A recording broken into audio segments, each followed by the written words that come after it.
एहसानुल्लाह, आप बताएं कि वो वाक़या तो कुछ अभी तक हमारी ज़हनों में ताज़ा है, लेकिन आप वहीं से शुरू करें, मुख्तसर अल्फाज में बताएं कि क्या हुआ था। अस्सलाम वालेकुम भाईजान।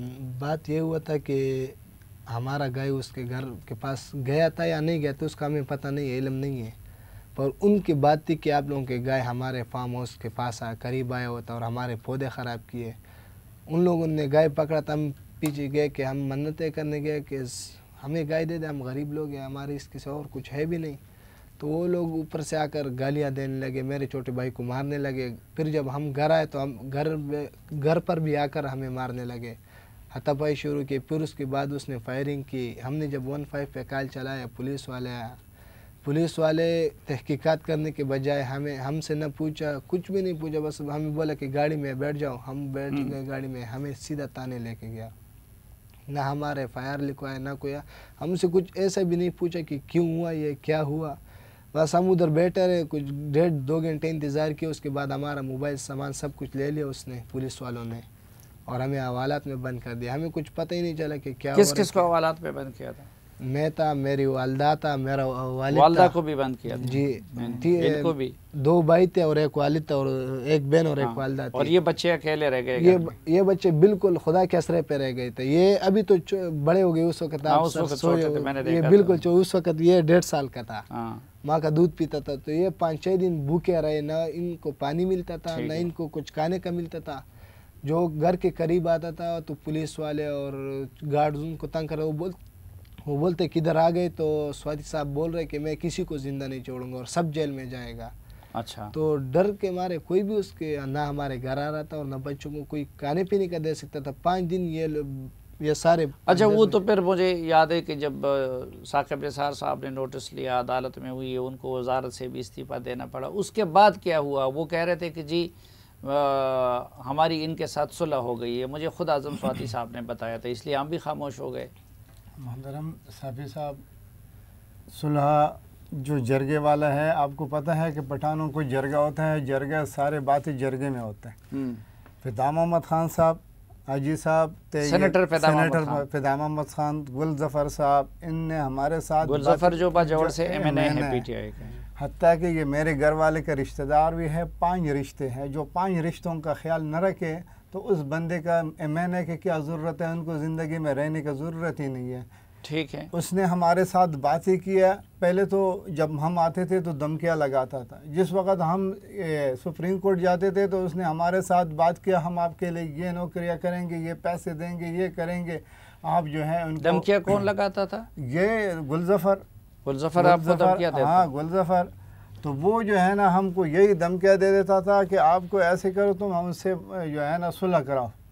हमने बोला चलो हम चुप है, आप हमारे साथ जो बातें कर रहे हो वो करो। कहते हैं हम, मैं तो हो ना, मैं आपके लिए सारे कुछ करो, तेरे पास तो हमारा 5 रिश्ते हैं। तो क्या धमकियाँ देता था? उसने बोला कि अगर आप न करें तो ये स्वाति साहब जो है ना वो आपको ऐसे जगह पे पहुंचाएंगे कि आप आ ही नहीं सकते हैं, मार लेंगे आपको, हमारे सारे खानदान हम ख़त्म करेंगे। ये गुलजफ़र कहता था। अच्छा, फिर जो तो फिर जरगा किस ने किया और क्या? गुलजफ़र तो फिदा साहब। यानी आप लोगों ने उस धमकियों के खौफ से सुलह कर ली? हमने सुलह तो यानी फैसला उसकी वजह से हो गया। हमने बोला जो आपको जैसे मंजूर है वो कर लो। जिस वक़्त हमने उनको जो है ना वो हाँ कर दिया, तो जिस वक़्त हमने वो ये आज़म स्वाति साहब के साथ मैं ख़ुद मिला हूँ, मैंने बोला जो जरगे ने बात किया था वो मंजूर है। वो कहता है मुझे को बुलाया था आज़म स्वाति साहब, उसकी बीवी और उसके जो है ना नूह भी, इनको बता दिया कि हम इंशाल्लाह आपके जो मुतालबात हैं हम पूरा करेंगे। नहीं, किसकी बीवी? और ये स्वाति साहब की बीवी और स्वाति साहब के नूह। अच्छा, तो फिर जरगा में क्या फैसला हुआ था? दरअसल सर जी, जरगे में फैसला हुआ था कि हम जब जेल से आ रहे थे तो उसने गाड़ी में हमें बता दिया कि अगर मुंह खोला, पहले बात तो गाड़ी में सबको अलग अलग धमकी दी। हम किसने दी? हमारे मैंने गुलजफ़र खान ने, जो बाजौड़ के मैंने। अच्छा। उसने गाड़ी में सबको 2-2 को अलग अलग बिठाया। मेरी वालदा और मेरी बहन अलग गाड़ी में था, मेरा वालिद अलग गाड़ी में था और हम दोनों भाई अलग गाड़ी में थे। सबके साथ मिलकर उसने कहा अगर आप लोग मुंह बंद करके रखोगे, कुछ नहीं बोलोगे, बस जो आए बोलोगे, बस हो गया काम। अगर ये बात आप बोलोगे तो आप लोगों की ज़िंदगी भी बच जाएगी, आपको कोई मारेगा भी नहीं और आपको ना जेल पड़ेगी और ना कोई मसला बनेगा। और अगर आप कुछ बोलोगे कि नहीं हमारे साथ ज़्यादती हुए या इंसाफ की आवाज़ उठाओगे कि हमारे साथ इंसाफ हो जाए, तो वो बोल रहे कि आज़म स्वाति 10-12 लाख रुपए किसी को देकर आप लोगों को ख़त्म कर देगा, पूरे ख़ानदान समेत हम इनके साथ नहीं लड़ सकते। ये अच्छा, फिर फैसला क्या हुआ? फिर फैसला उसने बोला 2 साल आप लोग क्यों खामोश रहे? उसने फैसला ये किया था कि हम आपको 50 लाख रुपए देगा, 2 नौकरियां देगा और एक घर बना के दे देगा। जो उसने हमारा घर गिरा था उस घर का बोल रहा, उसको वो बोल रहा कि उसके बजाय हम आपको गांव में जिधर चाहिए आपको घर दे देगा। हमारे घर भी आज़म स्वाति ने गिराया था, तो बोल रहे उसके बजाय हम आपको घर भी दे देगा, नौकरियां भी देगा, बिजली पानी वगैरह सब कुछ देगा, जो सहूलियत और 50 लाख रुपए देगा। और 50 लाख रुपए दोनों। ये फैसला किसने किया था? ये सेनेटर फिदा मोहम्मद खान और एमएनए गुलजफर खान जो बाजौर का एमएनए, ये इसने किया था। अच्छा, तो ये काम उन्होंने नहीं किए? नहीं। जिस वक्त मैंने फ़ोन किया फिदा साहब को कि फिदा साहब आपने जो हमारे साथ बात किया, गुलजफ़र को फ़ोन करता था, फिर गुलजफ़र ने ये साबिर साहब ये बोला कि मैं तो आपको कुछ बोला ही नहीं, मैंने तो आपके पास आया ही नहीं, ये तो गुलजफ़र की बात थी। अच्छा, सेनेटर फिदा साहब इनकारी हो गए कि ये तो गुलजफ़र की बात है? सबके सब इनकारी हो गए। अच्छा, हाँ, गुलजफर और गुलजफर के घर में हम दोनों भी गया, हम 3 दफ़ा उनके घर गया, फिदा साहब के घर गया। फिदा साहब के भाई ने हमको बोला कि मेरे 2 बेटों का नौकरी उसने नहीं कराया तो तुम्हारा क्या कराएगा, वो तो पेशावर में रह रहे हैं। हम खुद जो है उनको दरगाह के पास गया था, दरगाह में गया था उनके घर। अच्छा, तो वो एक कागज़ उनके पास है कि जी उन्होंने हमारे साथ राजीनामे पे दस्तखत किए हैं, आपने उनके साथ दस्तखत नहीं किए थे? वो दस्तखत तो मुझे तो उसने तो वो अदालत में उधर जिनके साथ दस्तखत है उसने मुझे तो ये भी नहीं बोला कि ये राजीनामे के किस चीज़ का है। उसने बोला इधर दस्तखत कराओ। किसने कहा? ये उस्मान ने। और हमारा जो खुद वो वकील था, वो वकील ने भी मुझे उसने इंग्लिश में वो लिख लिया तो मैंने दस्तखत करा दिया।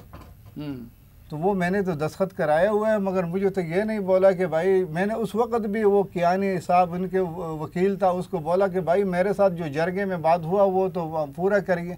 उस वक्त वकील भी हमारा अपना वकील नहीं था, उन्हीं का वकील, वो जो हमारा वकील था वो उसने पकड़ा था। अभी शुक्र अल्हम्दुलिल्लाह, अल्लाह ने एक फरिश्ते के मानन मेरे को जो है ना एक वकील भेजा कि आज तक मेरे वकालत कर रहे हैं, जो है ना उसका भी नाम है मलिक उस्मान साहब, मेरे वकालत वही कर रहे हैं। आज तक तो अदालत में अभी केस आपका चल रहा है? हमारा। और वकील भी अल्लाह ने ऐसा वकील दिया कि पहली बार हमने इस तरह के इंसाफ वाला वकील देखा, जो आज तक 3 साल हुए हमारा केस लड़ रहा है, आज तक उसने हमसे एक पैसा न लिए और ना उसने कभी ऐसा बोला कि मुझे पैसों की ज़रूरत है। वो बोल रहे मैं सिर्फ एक मुसलमान होने के नाते और एक जुल्म होने के नाते लड़ रहा हूँ कि आप लोगों के साथ जुल्म हुए, मैं आप लोगों के लिए इंसाफ एक न एक दिन लूँगा। उन्होंने आपके साथ 50 लाख का वादा किया था, वो नहीं दिए? बिल्कुल। हमने उसके अच्छा, बाद घर बनाने का वादा किया था, वो नहीं दिए? बिल्कुल नहीं दिया। और गुलजफर और सेनेटर फिदा अब दरमियान में नहीं आ रहे, वो कहते हैं कि हमारा कोई काम नहीं है। उस वक्त घर में धमकियाँ देने के लिए भी आ रहे थे और बड़े बड़े वादे करने के लिए भी आ रहे थे कि हम ये कर देगा, वो कर देगा, आप हमारे बच्चे। जब हम चुप कर के बैठ गए तो ना उनका वादा में दिखाई दिया और ना उनको इंसाफ की बातें और मदीना रियासत की बातें कर रहे थे, पर हमने इस तरह की मदीना रियासत तो कभी भी नहीं देखा। लेकिन इस दौरान फिर उन्होंने और कोई आपको ज्यादती के तो आपके साथ नहीं किए, या फिर तो कोई धमकी नहीं दी? पिछले दिनों ये जो है ना वो उस्मान साहब जो है ना, ये स्वाति साहब के बेटा, उनने हमारे साथ सुलह करने की कोशिश हो रहा था, हमारे वकील ने उसको बोला था। उनके वकील हमको बोल रहे थे आप उसके क्या करोगे, आप सुलह करो, वैसे आपके गरीब लोग हैं। हमने बोला उस रब पे हमने तवक्कल की है, अल्लाह ने एक अच्छे फरिश्ते के शक्ल में एक अच्छा वकील हमारे को दिए हुए, इंशाअल्लाह वो हमारा केस लड़ रहे। ये जिन लोगों ने आपका फ़ैसला किया था, सेनेटर फिदा साहब ने और गुलजफर साहब ने या आज़म स्वाति के बराह रास्त, इस दौरान आपसे फिर कोई बात नहीं हुई? नहीं सर, 50,000 रुपये वो तो अपने वो जो 50,000 रुपये जमा किया था मचल का, वो वापस ले रहे हैं। उनके दरख्वास्त दिया कि भाई अपने अगर केस चल रहा है तो ये अपने मचल का अपना जमा करते। नहीं तो वो ये कह सकते हैं कि भाई जब जरगे में फ़ैसला हो जाता है तो फिर तो अदालत केस वापस लिया जाता है ना, तो आप लोगों का केस तो अदालत में मौजूद है। सर हमारे साथ इंसाफ नहीं हुआ तो हम कैसा केस ख़त्म कर सकते हैं? जब हमारे साथ इंसाफ होगा तो हम केस खत्म करेंगे। वो तो हम पे दबाव डाल रहे हैं, हर तरह का दबाव है वो अभी भी डाल रहे हैं? अभी भी डाल रहे हैं। किस तरह? अफगानियों के थ्रू जो गाय था उसको भी उन लोगों ने मार दिया। अभी आपके गाय को उसके बाद मार दिया? हमारे गाय को भी उसके बाद अफगानियों के जरिए लोगों के जरिए जहर खिला के उसको भी मार दिया। हम जब गाय के पास पहुंचे तो घर में जब गाय सुबह हमने देखा तो गाय के मुंह से खून ही निकला था और उबारे की तरह पुर गया और उस गाय को भी जहर खिला के उन्होंने मार दिया। तो क्या वो हमें जिंदा छोड़ते हैं? वो बोल रहे नहीं, मैंने इस तरह के नहीं जो मैंने वादे के नहीं पूरा करूंगा। वो जिद कर रहे हैं। वो बोल रहा मैं फांसी करो तब भी मैं नहीं दूंगा।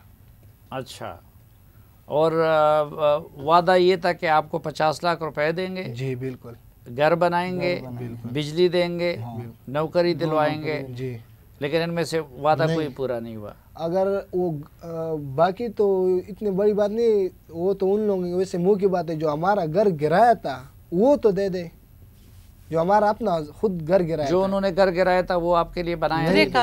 हमारा 3 साल पहले उसने हमारा घर गिराया, न वो बना के दिया, न जो 50 लाख रुपए का जो वादे के न वो दिए, न नौकरी दिए, न उनका कोई बिजली हमारे को लगे, न कोई पानी आए उसका।